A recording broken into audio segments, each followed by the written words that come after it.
I'm saying if I was a government that was supposedly going to be like tearing apart corruption in the industrialized corporate America, I would be looking at companies like that and being like, what the hell are y'all doing? Like, you can't do that. You're taking advantage of the American population and making it where people can't even afford eggs. And meanwhile, you're making hundreds of millions of dollars in profit. Welcome to Influence to Death, your guide for navigating the wild world of wellness influencing. Hi, y'all. Welcome to Influence to Death. I'm your co-host, Hannah Wright. And I am Victoria Lafont. And today, sorry, we usually do it backwards. That threw me off really bad. We actually have a tradition on this podcast, which is we have super awkward intros. So we're not going to break that tradition today. So today we have a guest on the podcast. We have Kelsey Keener, who is a third-generation farmer from Southeast Tennessee. He owns Sequatchie Cove Farm. His grandparents started the farm about 25 years ago, and he learned farming from his parents, and he continues to teach his kids about regenerative farming, as well as the community and other farmers. If you're interested in learning about sustainability and farming, please check out his social media, Sequatchie Cove Farm, and his website. We'll have those links so y'all can see them. He provides wonderful education on how to sustainably farm and farming practices. So thanks for being on here with us, Kelsey. Yeah. Thanks for having me. I'm excited to talk about all this stuff. Yeah. And my parents we still work, are kind of like partners, my wife and I, Ashley, with my parents, Bill and Miriam. So we're all still kind of running the farm together. Mm-hmm. It makes me kind of emotional when you talk about that, because I grew up on a farm also, but a very different type of farm, and didn't like a large scale corn and soybean farm. And I left and went to study permaculture on my own. And I'm like, I want to be a part of something like what you're describing. I watched a reel where you're like, here's the reality of farming. It's like 20% the sweet magical thing you think it is, and then it's just I think you said 80% work, but I'm like, it's all work. It's very hard, but the way that you're doing it is something very different, I think, than maybe we even think about now when we consider farming. This is a different and also very different. I mean, typically when you think of a multi-generation farm, or the young generation coming in, a lot of times it is coming from this more conventional industrialized farm, just because that's the majority of farms left are like that. And then the young next generation might be trying to shake things up and change it and become more sustainable, which is, whereas with us, I kind of was born into this mindset of doing things differently and sustainably. So that is pretty unique in that we've been, kind of traveling along this path for several decades now. Very unique. Yeah. So today, the reason we asked Kelsey to come talk with us is because we wanted to talk about the Make America Healthy Again movement, MAHA. And I saw a video that Kelsey made highlighting their first 100 days. What has MAHA accomplished in the first 100 days? And I was aware of some of the things, and some of the things I wasn't. And it blew my mind. A lot has happened. And we just wanted to kind of touch on what's going on. Is it actually making America healthy? These policies that are being put into place, the cuts that are happening, it's just happening so quickly. I think it's hard for people to keep track of it all. It's like a blur.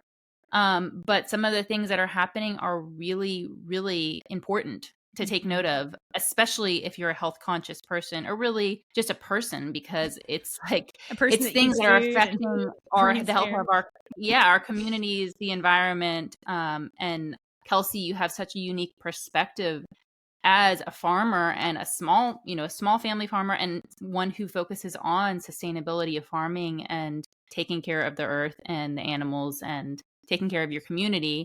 And that's, to me, what health is about. So maybe people in the MAHA movement have a different idea of what health is about. I don't know. We're going to talk kind of about that, but yeah, Hannah, I always love it when you get wound up and your voice shakes a little bit.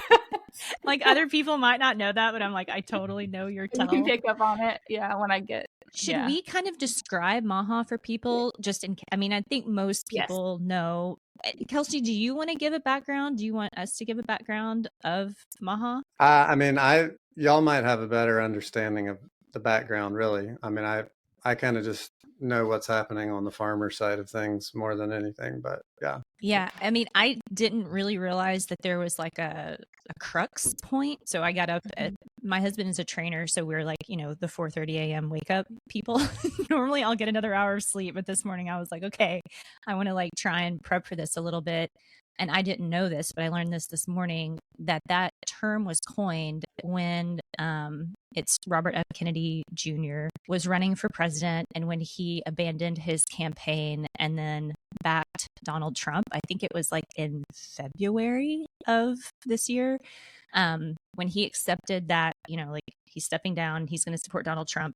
He spoke at one of Trump's rallies and he said in the mic, I want to make America healthy again, which I think people know or can, recognize. It's a play on Make America Great Again, which has a lot of just insinuations, from the start. So that's kind of like when that term was coined. I want to say it was February 13th. I can find the exact article. And then from there, he was part of Trump's circle, and that movement kind of grew from that point. So from like a perspective of like how this is going, it's like we know a little bit of the history of Robert F. Kennedy Jr. And what he's been involved with before now.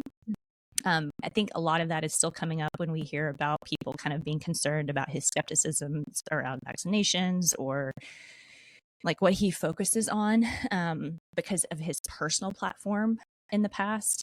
But then now that's being brought into our current administration. So from February to May, that's how old MAHA is. It's still very young. Right. Yeah. And I mean, it really just, like you were saying, it just kind of got wrapped right into this whole bigger campaign of the whatever the Trump campaign of like draining the swamp and, whatever, all the lingo that they use. And I think they probably pretty quickly, even during the campaigning, just realized like it kind of hits on a heartstring of a lot of people because obviously everybody wants to be healthy. Yeah. So it's like, we're going to make everybody healthy. Like, right. You can vote for that, can't you? Right. Yeah. It's definitely appealing to that. Sorry, Vic, go ahead. To that. And you see that on social media a lot with influencers, like just like that desire to kind of take health into your own hands, which is something we talk about a lot on the podcast. Like, yeah, you should do that. You got to think about those things. But then like when it kind of like has this intersectionality with other movements and it gets kind of muddled, and I question like the integrity behind it all, Yeah, this might be a good time for us to talk about our biases. So, Kelsey, I think, we told you this, but usually when we talk about a topic on the podcast, we'll give a little history, a background of the topic. Like, for instance, we just did gluten. We talked about gluten. We talk about the history, and then we talk about where we stand so that people know, like, hey, we're not this like unaffected, angelic opinion that's coming down from above, because that's how most media is portrayed, is it's a completely unbiased, and we're not. We have biases, so we communicate that, and then we give information that's kind of like the like meat, the research, and then we give a takeaway. I kind of like, I have been feeling this in my gut since we brought this topic up, is like I have an incredible amount of negative bias and skepticism around this administration, but around politics, period. So maybe a little more around this administration, but it is more pointed into this direction just because my background is health science. And so I'll say that's for me, how I feel. I also feel wound up about this when people start talking about like cutting funding from the way that farming could actually work to feed people and not completely destroy topsoil in our planet. I get wound up, and that's part of what I know Kelsey's going to talk to us about today. And then this is the hard part, which just Kelsey, also in this podcast, we often get to this point where it's like, there's some good sprinkled in. Like, do I think kids need to be eating red dye? Absolutely not. Do I have questions about fluoride in the water supply and systemically exposing it to our bodies? Yes, I do. I absolutely do. Do I think fluoride spot treatment on teeth might be helpful? Yes. Also, I think that. So it's like, it's this very complicated set of factors that goes in. So it's not black and white, but overall, I'm definitely looking at this with some negatively skewed skepticism. So people know that's where I'm sitting. Yeah, I feel very similarly to you. I mean, that's echoes everything I'm thinking. I do get super fired up, and I'm just going to keep it like short, just saying like I don't, I do have a bias against our current administration. I didn't vote for Trump for many reasons. I probably shouldn't even have to list them. It's pretty obvious, but I will say that like I understand why people got behind and are behind the MAHA movement. I totally understand it, because you do want your kids to be healthier. You want transparency. You want like to be able to make your own personal health choices and have like health freedom. I totally get that. Mm-hmm. I hope that with today, I was talking to Kelsey, and for those of you that choose, go and follow him and see what he has to say, maybe who are on that MAHA side and like feel passionate about it, that you're aware of what's actually happening so that you can hold those people accountable and follow it, instead of just think like, oh, everything's going to be perfect, they're fixing everything. Mm-hmm. That's not what's happening right now. And I want to list the first 100 days summary in just a second. But Kelsey, is there anything you want to add to bias? You don't have to share. You can just... Yeah, there's no pressure. Yeah. Yeah, I mean, I definitely have bias as well, but, at the same time, our farm certainly has probably quite a few, or I know for a fact, customers who are, identify with this MAHA movement and are great customers, and hopefully they won't boycott me after this. But I mean, I've already kind of gone down the path of just speaking my mind. And that is where, I mean, honestly, with politics in general, I think it's just, we've gotten to this really unfortunate place where like we're so divided and so kind of have so much tunnel vision. Like, I mean, I think it is good, like you're pointing out, that maybe there are good things as well, because the majority of the population, it seems to me, is like, we're either on this side and everything they say is what I believe, or we're on this side and everything y'all are saying is wrong. And we're just going to let these political leaders, whoever they are, like basically come up with what we believe in, which is like, yes, I feel like is really dampened down just like individual thought of like, what is actually right? What do I actually believe in? So for me personally, I'm not on the left wing or the right wing of politics, because I don't agree with everything that either side has to say. I agree with some things that both of them have to say, and I do have a tendency to, it's like I don't vote for somebody that I completely disagree with, like Trump.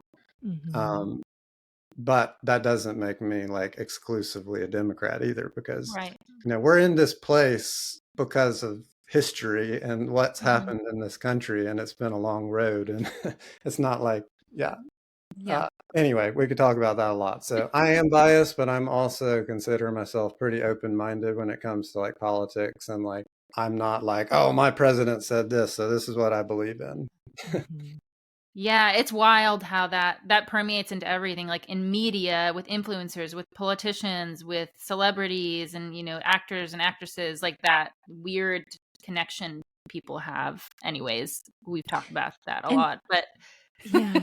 And Kelsey, I think you really put it beautifully, like this club or that club, and kind of what side do you want to be on. Part of what we're trying to accomplish with this podcast is just to explore, and it's why we're upfront with our biases, because I like want to know how I feel, maybe unconsciously also.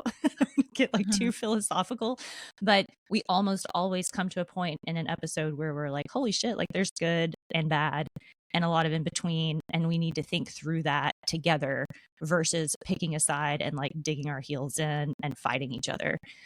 And I think with this in particular, that take it's particularly important, because this like kind of, what we're saying, this is policy level. This isn't like you choose to buy a supplement or eat a gluten-free diet or only eat meat for 40 days, which happens. This is affecting people at a large population level and not just the individual level. Although the right, and it's also like we're talking about a movement and we're talking about politics, which aren't necessarily in line. Like, sure. I mean, like a lot of our customer, I mean, and I have people ask me this, like, what do you think about what's happening? And I think they're genuinely trying to figure out, like, and so there's no way that after the first 100 days that there aren't people who voted for this administration and for these, for the message that they were putting out there, who are starting to feel like very confused and probably let down. I mean, I know a lot of them are still backing it, but it's like, wait a minute, that's not what you said you were going to do.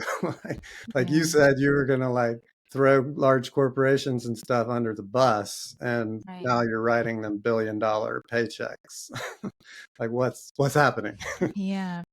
It's heartbreaking. It is like, that hurts, because you see what it could have been, or maybe it still will be. I don't know. Maybe I shouldn't give up so easily. I want to like highlight for people just really quick, in case they're, you're not aware, because I was unaware of all these things. This is from Food Policy Tracker's first 100 days, like the first 100 days of the administration and what MAHA has done, or is working on.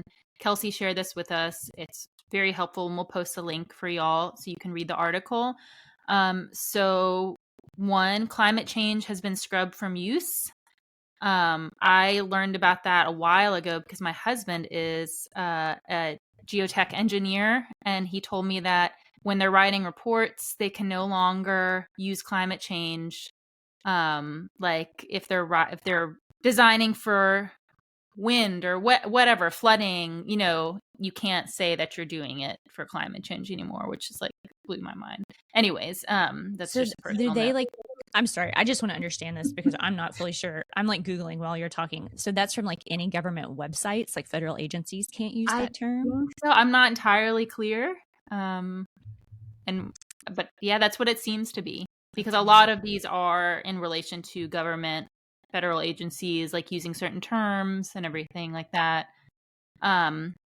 Because they've eliminated the DEI, or some people know as DEI, that's led to the cancellation of farm grants, working with BIPOC individuals and the LGBTQ communities and farmers who are underserved. And, so that's gone, I guess.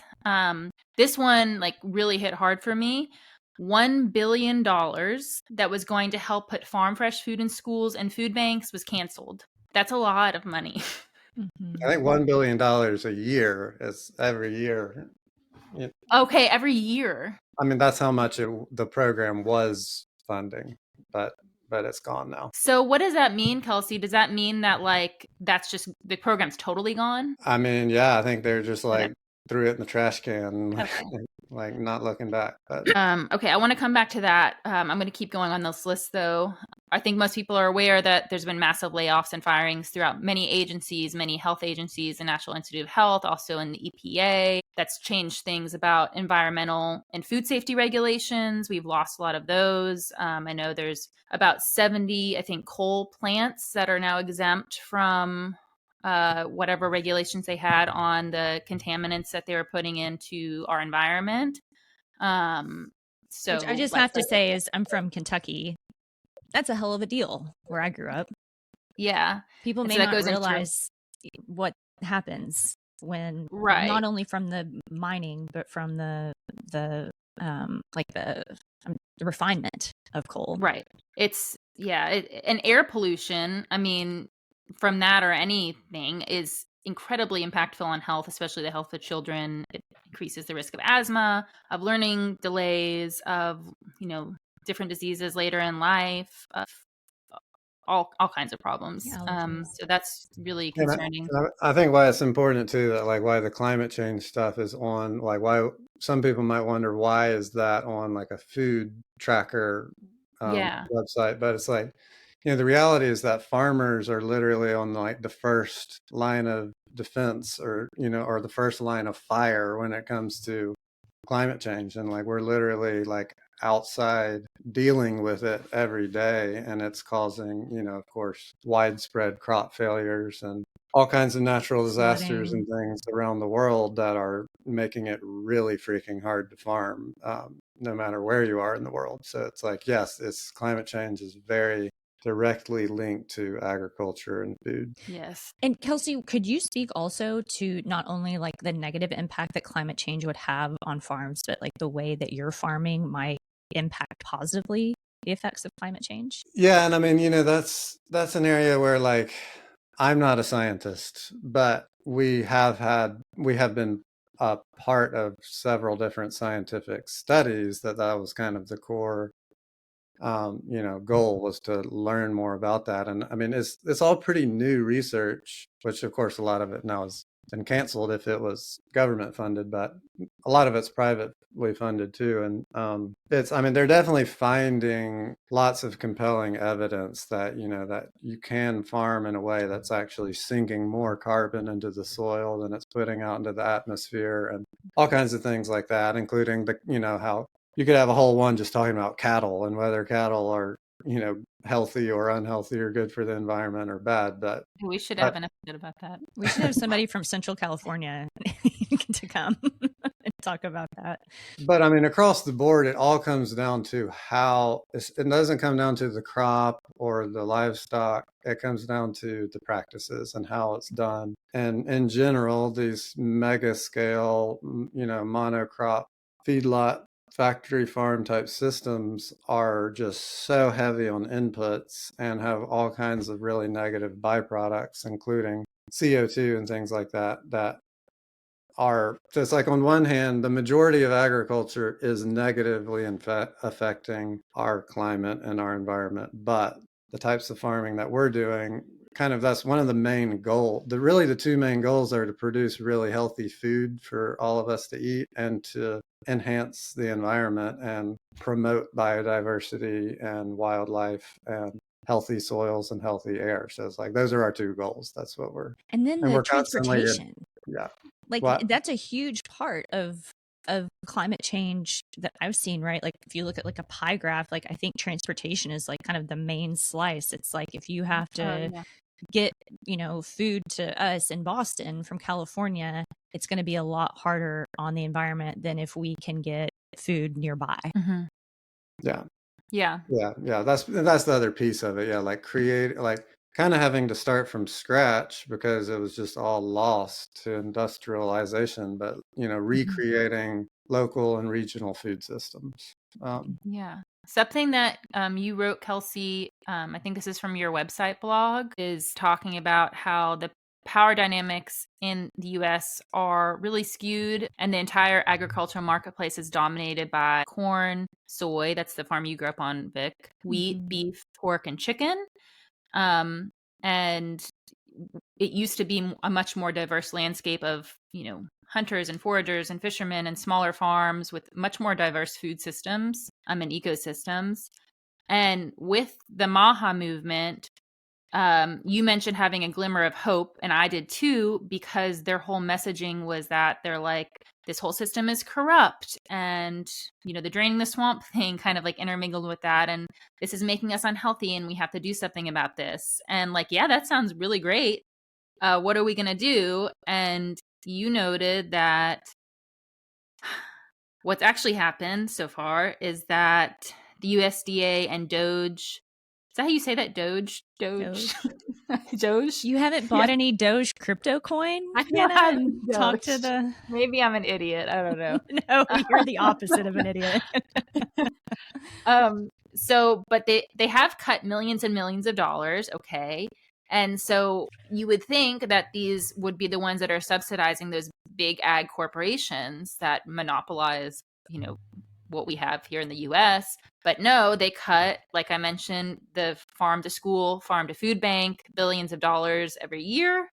And that was, I think, a highly successful program, right, Kelsey? Like before, how was that for you? Like what was did you have any role in that from your farm, like getting food from your farm to food banks or to schools? Yeah, I think we were one of the first farms in Tennessee to kind of get on board with that program. And it's been really great working. Mostly we've worked with the Chattanooga Area Food Bank, which I think serves like 30 counties around Chattanooga. And it's very impressive just going to their warehouse, seeing how much food, I mean, they're driving they have walk-in coolers that you can like drive an 18-wheeler into.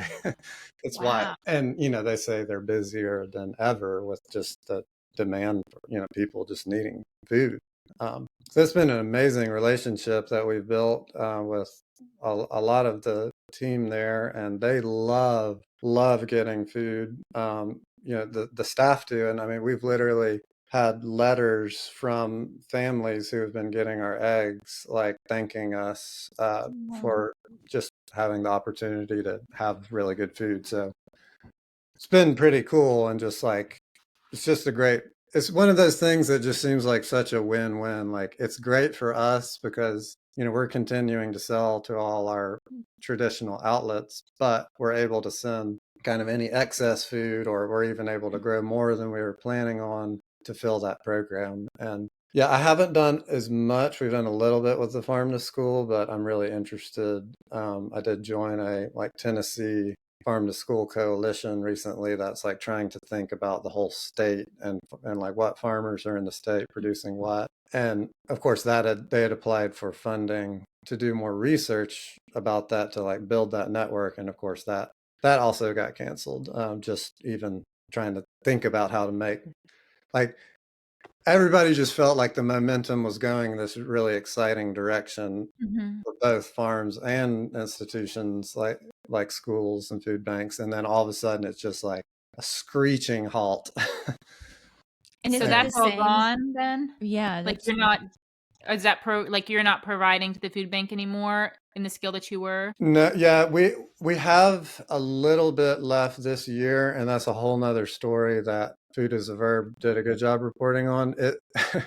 It's kind of funny almost that, the state of Tennessee screwed up and didn't even apply for that federal funding. But because of that huge mistake or whatever it was, the state, and because they got so much heat from Tennessee citizens, that the state reinstated that funding with state money for this 1 year. And so that, because of that huge screw up that Tennessee made, where we actually have the state program is not quite run out, but it's about to run out. And then wow. So that kind of like was a silver lining. It kind of like protected you for a year. Basically, yeah. But I mean, but it's, when that money runs out, which it's, it's about to, then it's over. But yeah, I know I have friends in a lot of other states, North Carolina and different places that, yeah, they were like full swing. I mean, sending lots of ground beef and other products to schools, and it just like, they just stopped. They just like quit writing checks overnight. That's just, to me, and I'm gonna get really salty about it, but like that is making America healthy. Like bringing that to children and to communities who don't have access to those type of foods. I mean, that not only provides nutrition for growth and health, but it also exposes you to this whole other world that you might not even know, like you might not know what a certain vegetable looks like, or, and you would never see it without that. And it just can change the trajectory of, I think. Supports the farms. Yes. And that too. Yeah, for me, and I know you think about this a lot, Hannah, too, but like the other part of that win-win situation is like, the reality is, sometimes farmers like us have guilt about how much we have to charge. Like our stuff literally sometimes costs double what it costs at Walmart or wherever. And, we have guilt about that. But the reality is like, our families are also eligible for food stamps, because even charging that much money for our product, we're still barely profitable or not profitable. And that's a whole nother topic of like why, it's not that our food is really expensive. It's that all the other food is really cheap in relation to how much, and in relation to what the true cost of producing food is. Yes. And unfortunately, the rest of, our economy and the way our capitalistic economy is structured is like, people just can't afford the true cost of food. A lot of people can't, and that's just reality.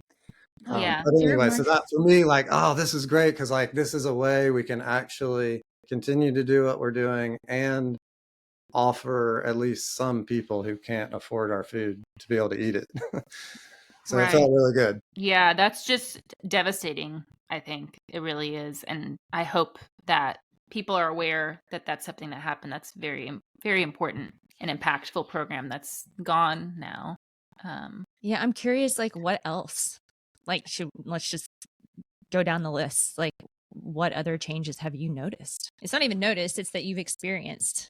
I mean, I get it also, Kelsey, like this isn't just your business, it's your life, is my guess. I'll let you speak to that. But yeah, I mean, one of the other most blatantly just insane things was, I mean, where our main product that we sell are eggs. And so, of course, there's been this whole crazy national egg shortage, really global egg shortage, because of the avian flu, which, of course, is like, of course, we're spreading these crazy mega diseases because we're cramming millions of animals into buildings and they're breathing the same area. But that's a whole nother thing. But what was crazy is like there's this egg shortage, and meanwhile, the largest egg corporations in the country, like Cal-Maine, are, I mean, you can Google it, like Cal-Maine quarterly profits, and it's like, I'll do that while you're talking. yeah, that's just one of, there's multiple ones, but they're the largest. But their profits have like skyrocketed by, I think, like 4 times just per quarter during this egg shortage. Like they supposedly are getting hit hard, but really it's their farmers, you know, their actual producers probably were getting hit hard. But meanwhile, they have, you know, the prices in the grocery store had nothing to do with supply and demand. That's just what they said because it was very convenient. Like avian flu, everybody's panicking on the news about it. And there were some shortages, but there weren't shortages to justify going up 4 times on the price of eggs. So anyway, okay, but I just want to make sure I understand. Yeah, real quick.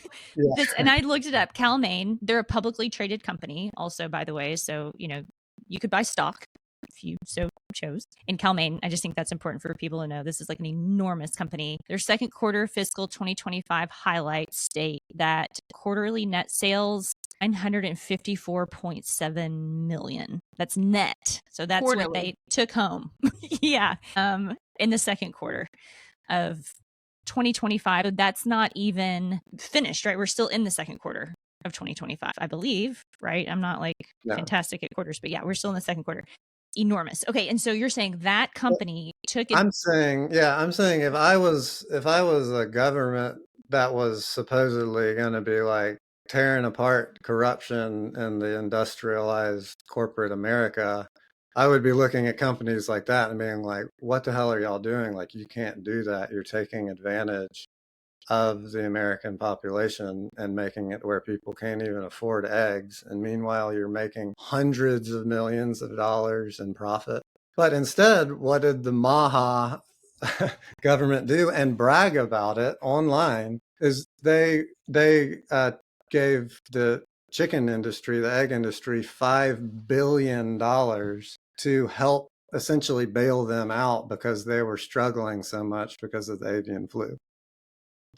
It's like that. Oh my God. It's just like what is right. Happening? So you're saying their farmers might have been taking the hit, but as the corporation, they were artificially increasing egg prices kind of on this excuse of what in reality was, avian flu, but was not affecting their bottom line. Yeah, and I'm not saying avian flu didn't suck for like some of these actual operators who own these buildings and the chickens, and they're literally out there having to like spray foam over 1 million birds to kill them because the USDA told them that's what they had to do. Like those people's lives suck. Oh my God. But at the end of the day, those people are producing eggs for this large corporation under contract. Essentially, the large corporation owns them and their facility and their chickens and everything.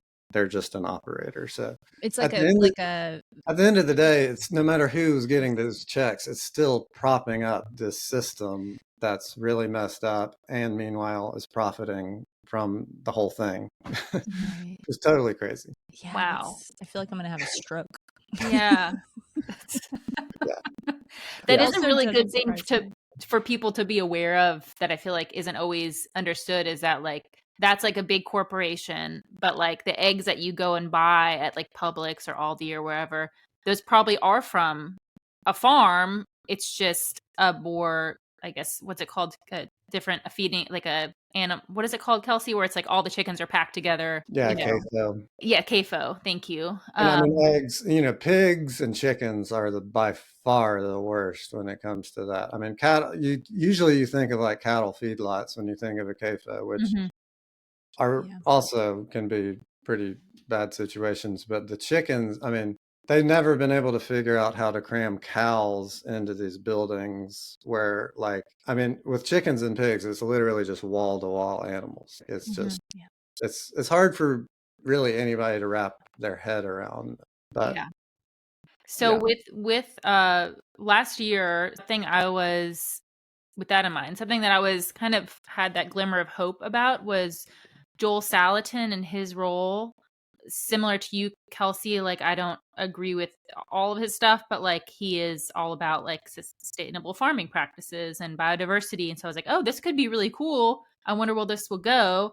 But like, I don't know what y'all know, but I can't find his role anywhere. I can't really find anything about him. And I'm like, if anybody listening knows what he's doing with as an advisor or anything, let us know, because at this point I kind of feel like he was kind of used to like get votes, and I'm very curious what's going to happen with that, or if it even matters, like if it even matters if he's appointed or takes a role, if it would actually make a difference.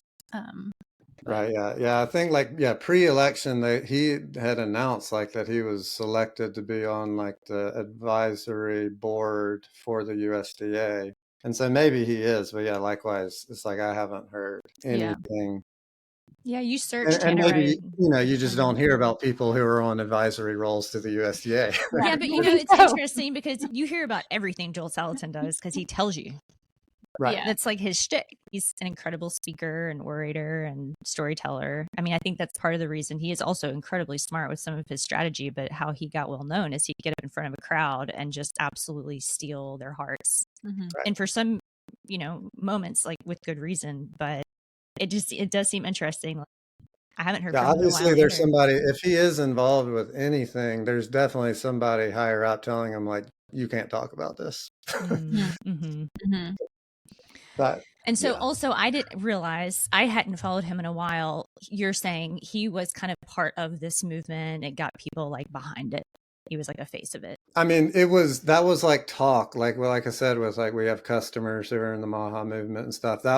This is kind of the lingo, and you can find it on social media and stuff. Like people really, and there still are sites on social media where it's like that are regenerative ag type proponent people, and they're really pushing the MAHA thing, and they're like, yeah, Joel Salatin said this. Right. Joel Salatin's gonna turn this thing around. There, he's got a direct line to RFK and the USDA and all this stuff. So there's people who are still saying that, but in reality, it's like, well, I sure haven't seen any results from that. Right. Yeah. But it's also so in a normal administration, nothing would have even happened yet. But so Right. much has happened so fast. It's like, oh my God. And Kelsey, Yeah. anything else that, I mean, I know that you've talked about like the food bank and from like farm to school, the egg issue. Are there any other effects that you felt on your farm? Yeah, and I mean the one other and it didn't necessarily affect us, but it's just crazy thing was that there says I think it was 5 billion to the chicken industry, and then I think it was 10 billion or something like that. And it starts becoming billions, I lose track of the actual numbers, but that went directly to corn and soy and wheat farmers. So it's Yeah, like, 10 once billion. again, okay, yeah, these are actual farmers who probably have actual debt because we live in this crazy system where, like, even if you have 10,000 acres, you might not have a profitable business. But so it's like, I get that. Okay, but still, what you're doing is spending $10 billion to bail out and prop up a system that's obviously broken and is also producing, GMO heavily sprayed foods that aren't healthy for America. Right. Yeah, and then I mean, my understanding, and it would be actually, Hannah, we could just have my cousins on. I'm sure they would come on. I think most of the corn that is farmed, it's not even for human consumption. It's for cattle. Like it's cattle feed. But And Kelsey, high fructose corn syrup. totally for refinement. Right. Yeah. Yeah. Yeah, I mean, that's exactly the type of farm that I grew up on. And you're right. It's like that model. I think this is what people don't get. It's like there's so many aspects of this. Like what you're saying, you know, with your family, it's like a lot of them would qualify, or you might qualify for food stamps because you're just trying to like make ends meet. I don't want to speak for the financial situation. It's not mine, but for so many farms that are thousands and thousands of acres, and it's like the same with like the animals in the houses. It's like you can't like realize it until you see it. It's like just row after row after row of corn, corn, corn, corn, corn, corn, corn. It's like you drive and it's just like corn, corn, corn. It's like so much more corn than you've ever seen in your life. And there's like no insects, no birds, there's no nothing. So no, you have to spray super heavy. For me, at least, Kelsey, I grew up on the Ohio River. So the river floods, then it's just in the river. I mean, that's like, but the financial side of that is in order to make that type of crop happen, you have to take out probably in the millions of dollars of loans every year. I mean, when I was a kid, it was hundreds of thousands of dollars. Then if the river comes and takes it, that's it. You have to either rely on subsidy or, farm insurance. And then if it doesn't, it's like you have to pay those loans back, and whatever is left over at the end, good luck. And it's usually not a lot. So if people think, for some reason, like, oh, well, like, Kelsey, why don't you just switch to that model? It would be so much more profitable. Or thank goodness people have, gone to that model because now you can actually make money off of farming. That's not the case. I mean, one tractor is $1 million+. So just to kind of like let people in on the scale of that. And then, the spray, the treatment, the genetic modification, there's a lot of factors that come into it. And I mean, I've heard people who definitely know what they're talking about, like as far as like, just kind of on a more global scale and food supply and all this stuff. Like if the US government took subsidies for corn, wheat, and soy away today, there would be mass starvation across the entire world, like this year. Like every single one of those farms would go out of business. I mean, that's what I'm not a crop farmer, so I don't know those details, but I have heard people who are legitimately know what they're talking about say stuff like that, which is just like makes you think like, wow. So it's like everything is resting on these huge, very delicate operations, I guess, that are not sustainable at all. And I mean, the government's propping it up, and it actually has to right now, today, because people are here. Let me. You're fine. That's one of the things I can edit out if need be. God, Hannah, we should totally ask my cousins to come on. Yeah, that would be interesting to hear about. That's just a wild world that like most of us have no knowledge of. I mean, most of us have no knowledge of a small farm like yours, Kelsey, like, and how it works and how important it is for our future. Like and that's, what I would love. I don't know if you have an answer for this, and it might be just like thoughts, but what do you think is going to happen in the next 4 to 8 years or so for small farmers like you? Like so far with all of this flurry of like all of these changes and cuts and policies, like how is that looking for the future? Like what is that going to do to our small farms and our communities? Yeah, I think a lot of people are really worried right now. And I mean, and to go back to like the MAHA and these farm subsidies and like, and like Victoria said, this the amount of debt, like this is just the system, like this money is just churning in this industrial agriculture. And so it's like that 15 billion that went to the industrial chicken and grain farmers, it's just gone. I mean, it's like maybe it help the farmers buy some new equipment this year, and that's it. But just think if that same $15 billion was invested into regional food systems and and farm to school and all these programs that were kind of starting up. That one program was $1 billion a year, and it was making a significant positive impact in communities around the country. So imagine $15 billion. Like it could be really amazing. But instead it just like got thrown into this this monster of that just eats money. Capitalist monster. Yeah. Yeah, it's kind of begs the question, like, if MAHA is not based on healthy food, which it seems like that's where a lot of the rhetoric lies. And I'm not hyper educated, about everything that it entails, but like not being exposed to certain toxicants or possibly like harmful additives, increasing nutrition, taking care of our bodies and like that. It's like, I think if it's not based on promoting where that nutrition comes from, what are we doing? Yeah, I would love to know, because it seems, based on just the facts and like what is literally happening in front of our eyes, not what somebody's telling us, that this is like the direct opposite of their whole message, like what you just said, Vic. It makes you feel crazy a little bit. Just being told, like, have you ever seen that meme where it's like people are like, help us, and the Republicans are like, no, and the Democrats are like, no, hashtag BLM, hashtag heart emoji, hashtag praying hands. It's like, that's how it feels, except it's switched. It's like, now we're being told like, hey, actually we are helping you, but it doesn't seem like it. Like, I would actually like to know, and I'm curious if anybody knows. I've been trying to find, what is this movement doing to promote their mission to make America healthy again? Like, what is happening actually? They have a thing with food dyes and removing. That's great. Okay. I would argue, based on my knowledge of the research I've read, that is not the most pressing issue for children's health. I know some kids are very sensitive to certain food dyes, but like in general, when we're talking about public health, right? Public health. Like, as a parent, if your child is sensitive to food dyes, you're not going to buy things with food dyes in them. Mm-hmm. And you can find affordable and convenience foods that don't have food dyes. Mm-hmm. That might be a touchy subject, but that is what possible. It is. Yeah. On a public health level, that is not the most important thing to consider. You know what I mean? I do. Like, one of the factors, Kelsey, do you want to add to that before I just... all I was going to add is just like this whole thing, this whole campaign, and what they're masters at is like they're masters at the algorithm of like, and we live in this online world and everything, and like, and I'm sure food dyes must just be one of those hot topics that goes viral, kind of like whatchamacallit, getting shots. Getting shots. That's the best way to say it.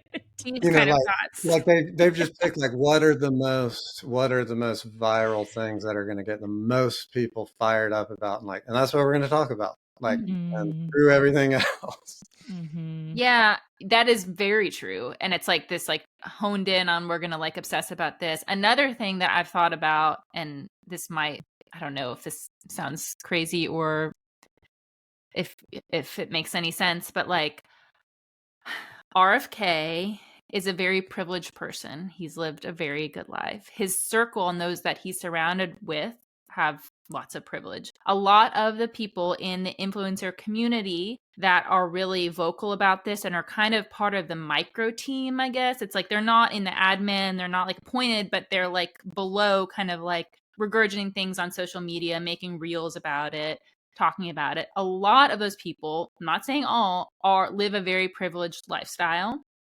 I'm thinking really specifically about like certain mom influencers who have, the beautiful kitchen and somehow have like, they do their grocery hauls, and it's like all of the stuff from whatever organic grocery store, the farmer's market, and it's like hundreds and hundreds or thousands of dollars on all this food that they have access to that's just kind of normal for them. That's not how the majority of the population in the US lives. It's very out of touch. And that's so an understatement. For people who that is their life, they're in that bubble, something like food dyes is a really easy target, because it's like you already have access to organic foods. You can go straight to a farm. You can go to the farmer's market. You can buy your kids whatever, allergen specific things they need for their diet. You're getting exercise. You have all of these resources. So like something like an additive like food dyes, it's like oh, well, let's go for that, because why not? But weirdly, for like the average person in the United States, that's not the top of the list to like help your health and your well-being, or help your kids. That's just my thoughts about it. But yeah, I mean, Hannah, this is public versus private health, or public right. versus individual health. And Yeah. I think that from what I've seen, or the gap that I just happen to have noticed in this conversation more than any other one, is that some people are talking about their individual health, the health of their family, the people around them, and some people are talking about a system-wide health, which is public health. And there is a difference between those two things. And I think a lot of the problem that people who have focused on individualized health for so long find with public health is that it's like they can't see that it's public. It's like they want public health to be individualized health, and it's not. It's a separate topic. Like, yes, there is a Venn diagram where there's some overlap, but we're not trying to get CoQ10 supplements, bioemulsified, whatever, into the hands of the US populace. We're trying to just get like the basic food groups and macronutrients every day, and enough calories that have nutrients in them to like nourish people. And this is the part that for me this is where I get wound up. I hate getting wound up about this shit. But I'm like, I kind of feel the same way as you. It's like this, it's relentless with this. Andrew and I talked about this the other day. Who cares if you aren't taking a multivitamin, or you're not like going through the latest, like diet trend, if you're not just doing the basic, like eat enough nutrients per day, move your body, don't smoke, don't drink alcohol, which, by the way, are activities that people turn to when they're so stressed out that they just need a release, or God forbid, drink a Coca-Cola. It's like those are the foundation of health that we all know, whether you're a public health professional or like us, an individual health professional. But that's not the focus. The focus is on the dye, the fluoride. It's like the extras, but it's like, hang on, the actual foundation for all of us is being completely ignored. And it's like, thankfully, Kelsey has like boots on the ground experience to be like, it's not happening. It's getting taken away, Right. Yeah, I just can't wrap my head around why that would be happening. Like, it is a little sexier. I totally agree that like asparagus and ground beef is not as sexy as like a supplement stack, for sure. But I disagree, but I know. I mean, you know how I roll. But it's like, or like, Andrew Huberman carrying a kettlebell up a mountain with his shirt off is like a lot cooler to look at than like whatever just like my middle-aged ass holding a plank for 20 seconds. It's like those are two separate things. But the reality is like what will actually make people healthy isn't sexy. It's not going to make tons of money. And it actually takes a public health system-wide, state recognized effort to make happen. So if that's not happening, getting fluoride out of the water, cool. Yes, I'm totally for that. It's not going to matter if you still have the majority of people trying to just afford enough food per week, which obviously is evidenced. I mean, I know like Kelsey saying I'm from Kentucky. I know y'all are in Tennessee. It's like we do happen to be in a part of the country where people, I think, socioeconomically need more assistance than maybe like on the coast. But that's the majority of the country. P.S. If people haven't noticed, we're all flyover in between Massachusetts and California. So it's like that's the majority of people. Yeah, I just can't grok it. Like, and I'm just going to say this before I go, because I think this is important before I stop this rant. People want to fuck with you for having this opinion and also believing that we shouldn't be drinking water full of fluoride. And it's like, you can have both of those opinions at the same time. Like, I don't think fluoride should be systemically ingested, and I don't think we should be eating food dyes, but I also don't think you should take funding away from the people who are actually creating baseline health. Like, those two things are the same. I hate that shit. It's like, grow up. I mean, I think and we've kind of covered it talking today, but ultimately it's like they're dangling the carrot for to make the people happy and say like, hey, we're dangling this carrot for you. I hope you enjoy it. And meanwhile, I mean, at the end of the day, this is the United States of America, and money, everything runs on money. And what they're taught, while they're dangling these food dye carrots and things like that, what they're really doing is they're totally gutting, this entire alternative system that has taken decades to build up, like overnight. That's what they're really doing. And so it's kind of that goes back to that is the theme of, they're saying one thing and they're doing something totally opposite, and a lot more like they're saying one thing that's kind of small, but it's making people happy. And then they're doing another thing that's big and it's really hurting a lot of people. Yeah. So it's pretty intense. It is. That's like an understatement. It can't be underscored enough. Like we're laughing about it a little bit, but I feel like that's like a coping mechanism. My blood pressure is definitely like 200 over 110 right now. It's really, really serious what's happening. For those who are listening, please go visit Kelsey's website. Is it sequatchiecofarm.com? Yeah. All right. Read his blog, follow him on social media, on Instagram at Sequatchie Farm. He makes really wonderful and educational videos. And you also get to see his beautiful farmland behind him, which is nice. And learn about this. Like if you're passionate about this, and you wanted this to happen, you believed in MAHA, please continue to fight for what you believe in. I don't know if that's just kind of a hopeless battle, but hold your people accountable, like your representatives. This isn't, I'm assuming that, if you truly want people to be healthy, that this isn't really the path that you were hoping for. I can't imagine that anybody wanted this to happen. But it is happening very quickly. Right. And it almost seems like almost hopeless on a national level, but it's like maybe more than ever, reaching out to your state representatives and people just saying hey, this is happening right here in our community, help. Andy Bashir, we're coming for you to come on this podcast. I actually heard him on NPR today. He was advocating for Medicaid in Kentucky, and I was like, yes, Andy, love him.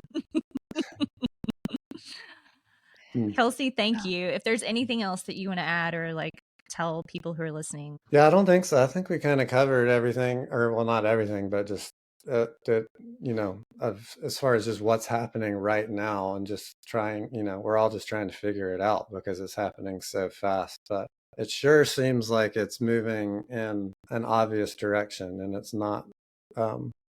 It's hard to see how we're going to pull out of it healthier, but other than just, saying screw that and let's create, let's take our own life and into our own hands and our own community and start supporting the things that we want to and are able to, and working with people who have similar visions. And that's what we're doing with the farm. Is like that's all I know to do is to create what I want the future to be. Because if I don't do it, then I'm just another one of these people who are just complaining about everything and waiting for a politician to fix it. And it just doesn't seem like that's going to happen. Yeah, it doesn't. Yeah, this is the time to do that, Kelsey. And it's really the best way to, I feel support mental health too, is to find your community, support mutual aid and sharing and learning. And, no matter where you are listening from, I would be willing to bet you have groups and communities and, whatever spaces that can provide that for you. So yeah, thank you so much. I know an hour is a big deal when you're feeding. How many chickens do you feed every day? We have 7,000 right now. So I'm going straight from here to go start sorting eggs. So thank you for your time. I'll be driving to come get eggs from you soon. Awesome. Yeah, I have an uncle in Boston, so maybe we can y'all could carpool. Well, we're moving to Kentucky in August, so okay. Oh, well, when y'all come to Chattanooga, I'll bring you to their farm so you can see it. We'll go to the farm stand. Yeah. Awesome. Thanks, y'all. Thanks, Kelsey. Bye. Bye.